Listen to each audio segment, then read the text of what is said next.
Hello mga kabibig, welcome back sa ating bagong YouTube channel. Ito na ang pinakamaingay. O eto na ha. Good news sa mga loyalista. Palakpakan. Nagpakita na si BBM. Si Senator Amy lang pala ang magpapakita, magpapalabas kay BBM. After ni Senator Amy naglabas ng video na kung saan sinabi niya hindi niya alam kung nasaan ang kanyang kapatid, kung may sakit ba or hindi, kasi hindi na sila nagkikita. At sa outside ako lambo na si Senator Amy Marcos sa Malacanang, tapos hindi na alam ni Imelda Marcos kung ano nangyari kay BBM.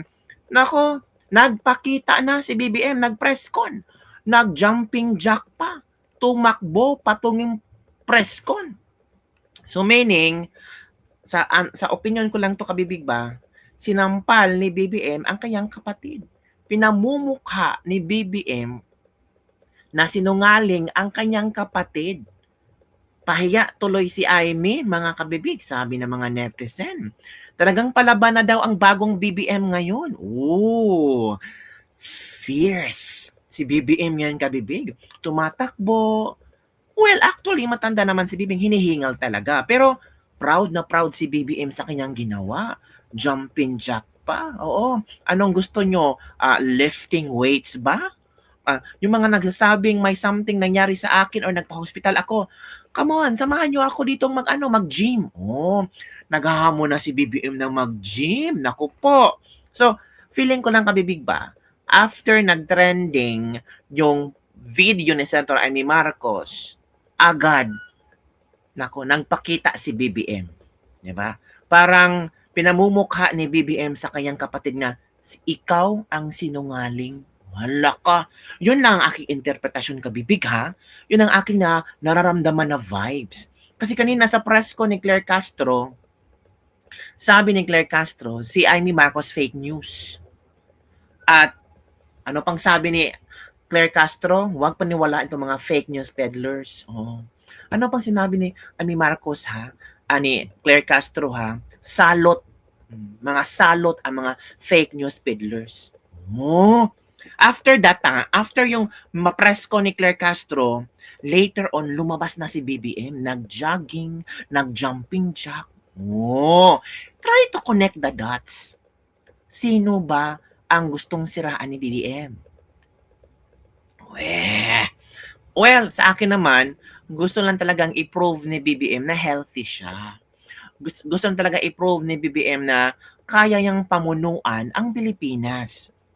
Kaya niyang solusyonan ang problema ng Pilipinas. Diba? So, heto si BBM kabibig. Papakita ko sa inyo ang mga videos ni kabibig, ni BBM na talagang, tumatalon. Diba? Ito kabibig. Yan ha.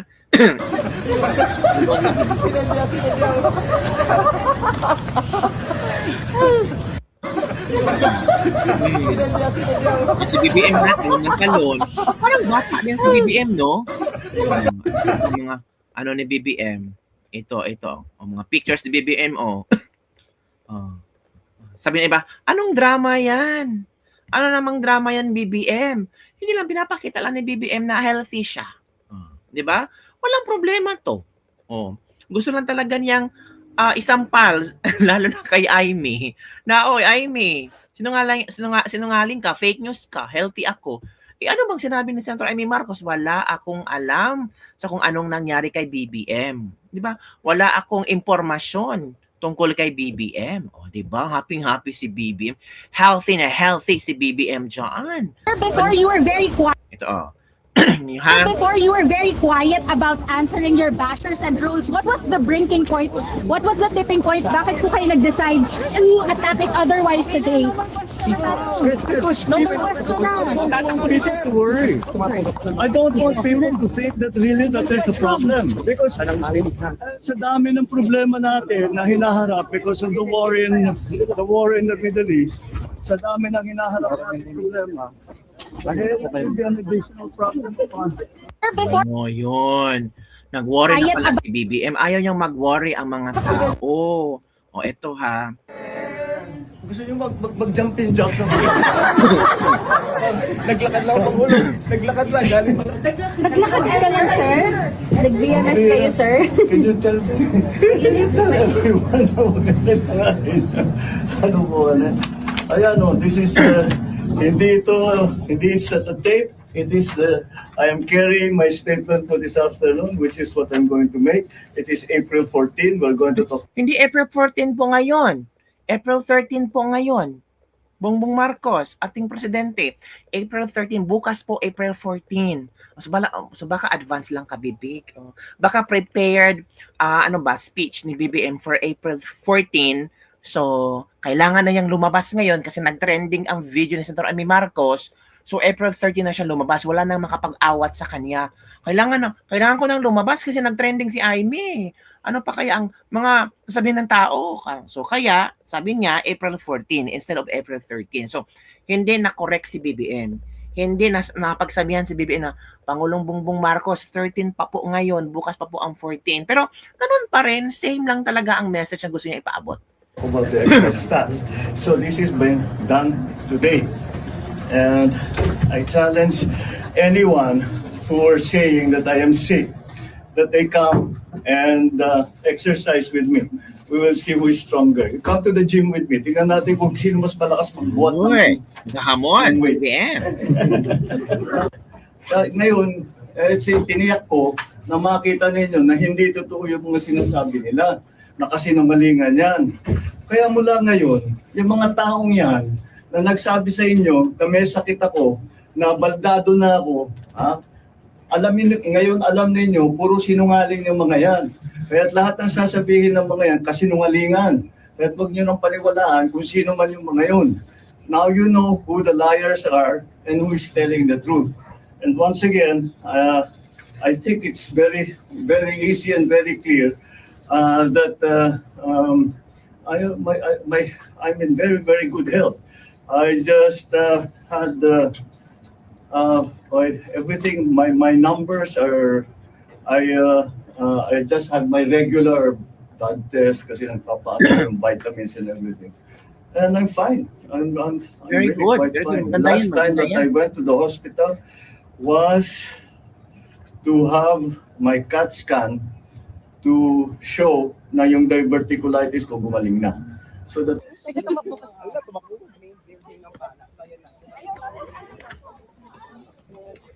Tumakbo pa si BBM. Di ba?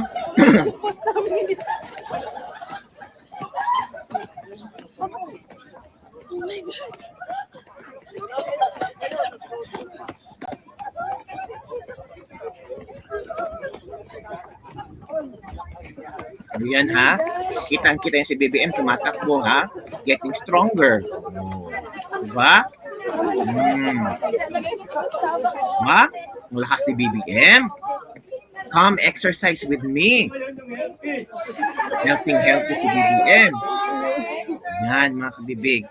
Yan, nakita natin si BBM na healthy. Hinihingal man lang. Pero okay na yung hinihingal. Ito naman ang komento ng ating mga netizen. April 13 pa lang, but he says April 14. Baka dapat sana bukas yung isasalita niya, pero wala na siyang magawa kasi kailangan na niyang lumabas. Biglang taba, press con live para makita. Yan na po. Makita na natin. Palpak ang AI. April 13 pa ngayon. Ano AI? Kita na natin. Ha? DDS, iyak na yan. Hindi naman kami iiyak. Bakit naman iiyak? Mapasalamat nga tayo na ang Pangulo natin healthy na healthy. Diba? Matatapos niya ang kanyang termino. Masusolusyon na niya ang problema ng bansa natin kasi maraming problema ang bansa natin. Walang iiyak. Wala talagang iiyak. Bakit iiyak? Happy tayo na ang Pangulo natin ay healthy. Kasi kung hindi healthy ang Pangulo natin, ang mga loyalista ang iiyak kasi si BP Sara ang uupo. So walang iiyak. Diba? Mag-party tayo. Kasi magaling. At talagang nag-jogging si BBM. Sabi naman ni Chinito Tisoy, kita nyo, patalon-talon pa si BBM. Di ba naisahan niya tayo? Pinagtitripan na lang talaga nila tayo eh. Nag-i-enjoy siyang pinaglaruan ang mga Pilipino. Ooh. Yan ang comment at Chinito Tisoy. Ito pa, good news, okay na po ang presidente natin. back na naman tayo sa flood control project issue. Ay, oo, dapat talaga balikan yung balikan yung flood control project. Ginawang joke lahat, tapos yung ghost projects, ang pag-uusapan, biglang tahimik. Ay, so parang natabunan na ang flood control project, no, sa issue sa chismis tungkol kay Pangulong Bongbong Marcos. Pero nagpakita na si BBM, healthy si BBM. So magpalakpakan tayo. Magpalakpakan ba kayo? Depende na sa inyo, 'di ba? Back to flood control at PhilHealth at Maleta. Sabi ng iba, ano to, clone or double? Kaya talaga, ano iniisip? Walang clone yan, walang double yan. Si BBM talaga yan, oo. Kaya nga sabi ng iba, pinagtitripan na lang nila tayo Nag-i-enjoy siyang pinaglaruan ang mga Pilipino.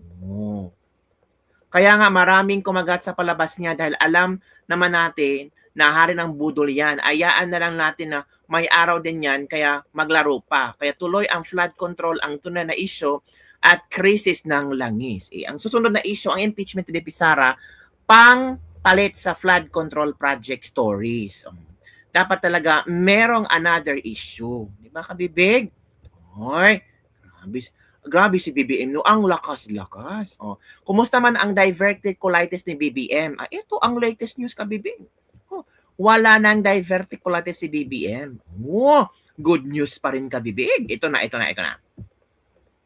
Hindi tayo, ha? Yung diverticulitis ko gumaling na. Is normal.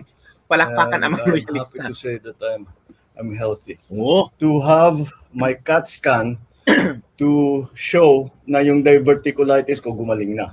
So that was what? 2.5, 3 months ago? Mga ganon. So that's all these reports of me going to the hospital. I haven't been to the hospital for 3 months, and even then it was just to have a CAT scan, because the CAT scan to tell my doctors if the diverticulitis. So meaning, hindi na na-hospital si BBM. So meaning yung sinabi ni Amy na na-hospital si BBM, fake news yun. So tama si Claire Castro na fake news si Amy. Hala ka. Kaya pala lumabas na si BBM ngayon kasi nag-video na ang kayang ate. Parang something fishy Parang I smell something fishy talaga. Dapat sana ang speech ni BBM sa 14 bukas. Pero napaaga ngayon. Lumabas siya ng maaga. Kasi ang chika ni Amy Marcos alam ni Amy Marcos na na-hospital si BBM. Pero ngayon sabi ni BBM, hindi siya pumunta ng hospital. Nagpa-scan lang daw siya. Hala. Colitis has completely been fixed, and it was, and I'm done. My diet is back to normal. My exercise is back to normal. I still exercise 3-4 times a week. I'm watching my food better than before. But so people. I'm sorry. Maintenance medicine for I have 2. One for gout, which is lopurinol. Mga nasa lahi namin mga Ilocano magka-gout and the other is for high blood pressure, for hypertension. Those are the only 2 medicines that I take. The others that I take are nothing really. When I have allergies, I take an antihistamine. Pero wala naman ngayon. Aside from that, that's it. I'm not a great believer in supplements.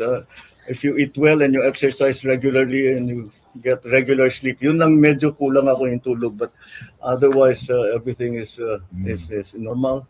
Normal na si BBM. I'm happy to say that I'm healthy. You want me to do more jumping jack? Normal na si BBM. Ito naman ang komento ng ating mga netizen. Basahin natin, ha? Nasaan ba yun? So, naipasok ang endoscopy at nakita ang diverticulitis na walang assertive. Hindi. Gumaling na din si... Wala nang utal-utal. Hair follicle test. Nagsalita na. Grabe naman sila. Tibay ng bulatin nyo. Ayaw pang Grabe naman ang komento. Tama nga sila. Palabas lang niya yon para alisin ang issue sa flood control. Para speech lang niya to. Katatanim lang. Pero ngiwi pa rin. Ayaw talaga matanggal yung ngiwi ni Kuya Bongbong. Healthy na si Lupin. Kabi naman kayo. Huwag kayong ganyan. Handa na ulit ang maleta daw. Pumayat ulit nung noong araw na kagitingan at taba pa doon in just few, leron-leron sinta o makiat sa papaya, ganun. Very good kasi marami ka pang harapin na kaso. Uy, wrong. Diverticulitis can be treated but the pouches are permanent unless you have it surgically removed. Wait ka lang flare up ulit. Ooh. So nagdrama ka lang para iwas problema. Ooh. So yun kabibig ang mga komento ng ating mga netizen. Ikaw, ano ang iyong reaction? Ako happy ako honestly ha, na si BBM ay okay na ang kanyang diverticulitis. Bakit? Kailangan yung mamuno sa Pilipinas. 'Di ba? At kung meron man siyang nagawang hindi maganda or meron man siyang nagawang pagkakamali sa kanyang pamumuno, ay kailangan niyang harapin after ng kanyang termino. 'Di ba? Kailangan niyang maging malusog. Para kung si BP Sara na ang maging presidente at kung si BP Sara, sabi niya, papanagutin niya lahat ng nanangluloko, nag-aabuso ng pera ng taong bayan. Remember the oral arguments sa unprogrammed funds 2024 to 2026? Marami na discovering kabalastugan. Maraming mga hocus-pocus sa pera ng taong bayan. Sino ba ang dapat managot? Diba? So, blessing in disguise. Healthy si BBM, palakpakan natin. I'm sure naman ang susunod na uupong presidente, kung hindi liko-liko ang utok, natural, papanagutin niya ang mga kurakot. At maghanda kayo. Maghahanda talaga kayo. Yun lang kami, Big. Don't forget to like, subscribe, and share this video. Bye everyone. See you next time.